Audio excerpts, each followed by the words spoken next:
Hujambo na karibu tena mtazamaji wa The World News katika kipindi hiki cha ulimwengu wa siasa. Bado uko nami Adamu Hussein, na wakati huu tunaitazama Mashariki ya Kati, hasa katika eneo la ukanda wa Gaza.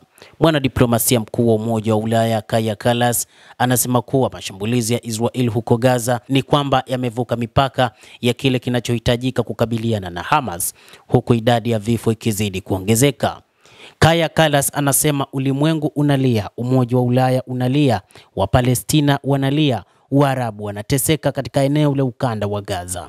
Wanahitaji kuokolewa, wanahitaji mshikamano wa kila mmoja. Lazima Umoja wa Ulaya uchukue nafasi yake kuokoa maisha ya watu hawa, Kallas anasema. Kallas pia anasema kuwa Umoja wa Ulaya hauungi mkono mtindo mpya wa usambazaji wa msaada unaoungwa mkono na Marekani na Israel, ambao haujumuishi Umoja wa Mataifa na mashirika mengine ya misaada ya kibinadamu.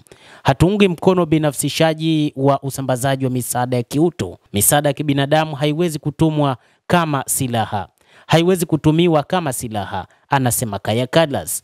Mashambulizi ya anga ya Israel na hatua zingine za kijeshi tangu kuanza tena kwa vita mnamo Machi kufuatia kusitishwa kwa mapigano yamesababisha vifo vya watu 3924, Wizara ya Afya inayoendeshwa na Hamas inasema, na Israel inasema kuwa lengo lake ni kuangamiza Hamas na kuwarejesha mateka wanaoshikiliwa na kundi hilo. Lakini kwa namna moja ama nyingine, IDF, jeshi la Israel, limeshindwa kupambana na Hamas na hatimaye kuua raia wasiokuwa na hatia ambao si sehemu ya Hamas.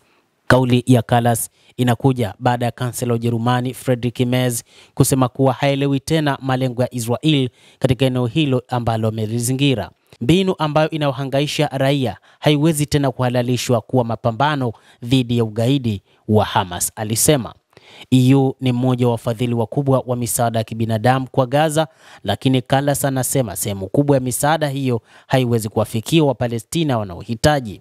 Israel ilizuia misaada kuingia Gaza mnamo mwezi Machi na ilianza hivi karibuni kuruhusu kufika eneo hilo, lakini pia inatajwa kwamba bado chakula na misaada mingine ya kibinadamu haikuweza kufika katika maeneo sahihi na kuwafikia raia, huku Israel ikidai kwamba kundi la Hamas ndilo ambalo limevamia na kuiba vyakula pamoja na misaada mingine, huku wachambuzi wa mambo wakihoji imekuwaje sasa wameshindwa kuwavamia na kuwapora wapiganaji hao wa Hamas ambao wanawasaka kwa muda mrefu na hatimaye kuua raia wasiohusika.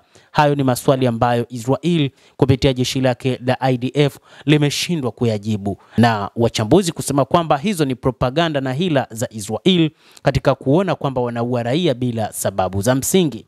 Mtazamaji, na wewe una nafasi ya kulike, una nafasi ya kucomment, kadhalika na kusubscribe channel yetu hii. Utakuwa ukipata habari hizi kwa mapana hapa The World News. Nami ni Adam Hussein, endelea kuwa nasi wakati wote, endelea kutufuatilia uweze kuyajua ya ulimwengu.